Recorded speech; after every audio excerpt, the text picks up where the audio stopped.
Did you know that the Jurassic Park novel hides passages far more cruel, far more brutal than anything you saw in the movie?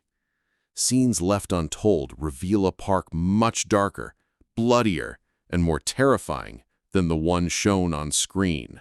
The jeep advanced with jolting leaps under a scorching sun.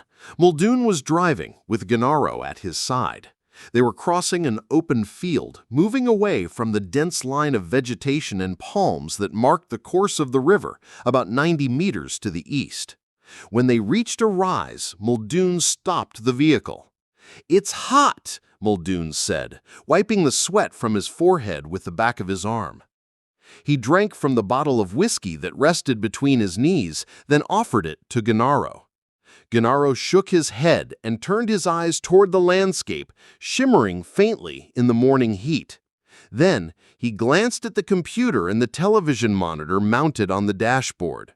The monitor showed distant views of the park taken from faraway cameras.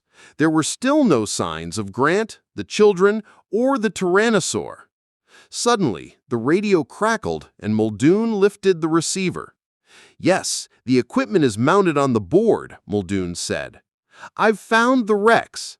It's in grid 443 and 444, Arnold said. "One moment," Muldoon added, adjusting the monitor. "Yes, I have it. It's following the river." On the screen, the animal was moving steadily along the foliage that lined the riverbanks, heading north. "Don't get excited with it, just immobilize it," came the voice over the radio. "Don't worry," Muldoon reassured, squinting against the sun. "I'm not going to hurt it. Remember, the Tyrannosaur is our main attraction." With a sharp burst of static, Arnold cut the radio. "Damn idiot, still talking about the tourists." Muldoon restarted the engine. "Let's go see Rexy and give him a dose." The jeep rattled over the uneven ground, and Muldoon's voice grew eager. "I've been waiting for this," he said, "waiting a long time to get a line on that big bastard." Then, suddenly, the jeep stopped so abruptly that it spun in place. Through the windshield, Gennaro saw the Tyrannosaur directly ahead of them, moving slowly between the palms along the river.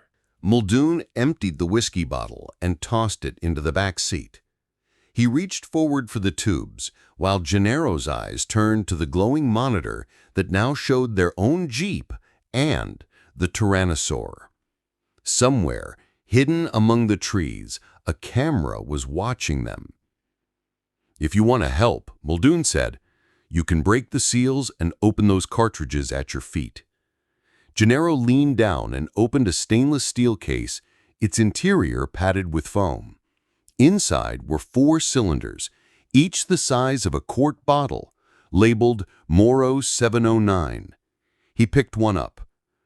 "You break the tip and screw on a needle," Muldoon explained. A plastic package held oversized needles, each as thick as a fingertip. Gennaro attached one carefully.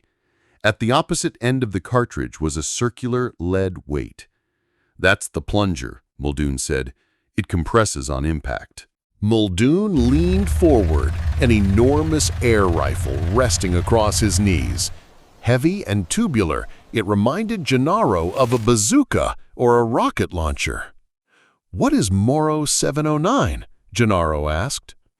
"A classic tranquilizer for animals. Zoos all over the world use it. We'll start with 1,000 cubic centimeters." Muldoon snapped open the breech of the rifle. The opening was wide enough to fit a fist. He slid the cartridge inside and closed it with a sharp click.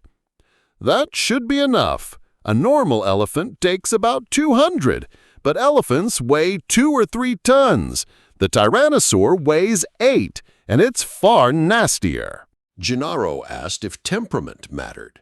Muldoon explained that it did. The same tranquilizer dose affects animals differently. An elephant becomes still as stone.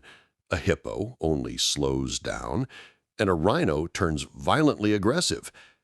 Yet a rhino chased too long can collapse from adrenaline shock, a fragile balance of toughness and weakness. Muldoon continued driving toward the river.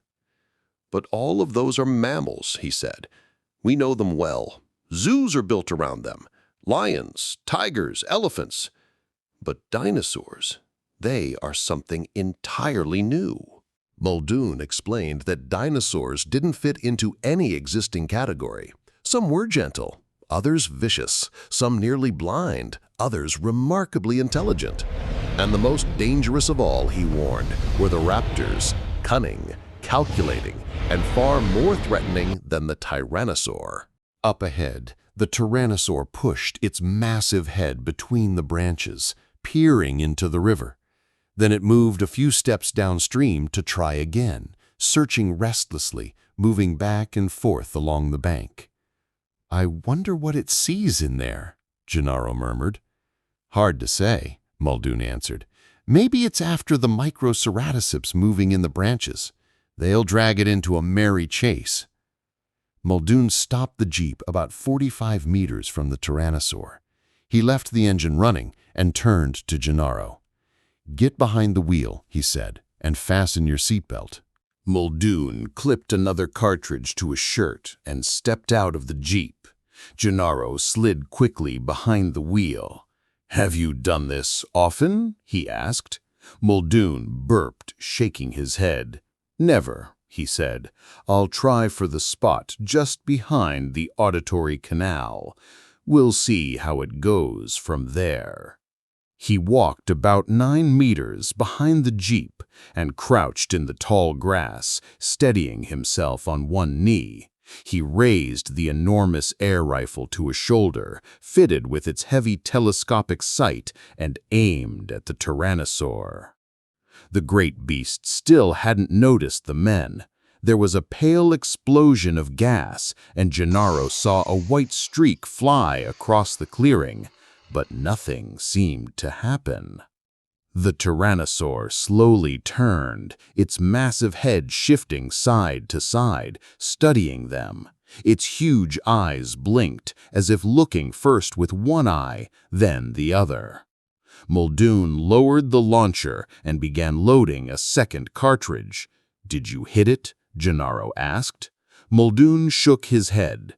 "Missed. Damn laser sights, the battery's dead." Gennaro leaned forward toward the steel case in the jeep, searching for the battery Muldoon had described. Small, gray-marked, the size of a finger. He could not find it. The ground vibrated beneath him. The tyrannosaur roared. For Gennaro, the sound was terrifying, a deep bellow rising from the vast chest cavity of the animal, a thunderous call that rolled across the land. He jerked upright in his seat, both hands gripping the wheel. His fingers clutched the gearshift, ready to flee. Through the radio came a sharp command. "Arnold here, get out of there." "No," Muldoon replied calmly, "I know what I'm doing." The tyrannosaur charged, massive legs pounding the earth as it thundered forward. Muldoon stood his ground. Slowly, methodically, he raised the launcher once more, took aim, and fired. Another puff of gas, another white streak, and still nothing happened. The tyrannosaur did not slow. Muldoon was already running. "Go, go," he shouted, racing toward the jeep. Gennaro slammed his foot on the pedal. The jeep lurched forward, bouncing violently as Muldoon leapt at the side. He yanked the door open and pulled himself inside. "Drive! Drive!" The jeep surged forward across the rough terrain, the front end bouncing so high that through the windshield they could see nothing but sky before crashing down again with a shattering impact. The vehicle jolted forward, the engine roaring as it barreled toward the trees. Through the rearview mirror, Gennaro caught sight of the tyrannosaur. It roared once more, a thunderous final bellow, before fading into the distance. He eased the jeep down, breathless. "Jesus," Gennaro muttered, shaking his head. "I could swear I hit it the second time," Muldoon said. Gennaro grimaced. "You missed. The needle must have broken before the plunger fired. Admit it, you blew the shot." "Yes," he said, "the shot. The battery was dead on the damn laser sight. My fault. I should have checked it before staying out all last night. Let's head back and get more cartridges. Gennaro steered north, toward the hotel. Muldoon grabbed the microphone. Control, this is Muldoon. We're heading back to base.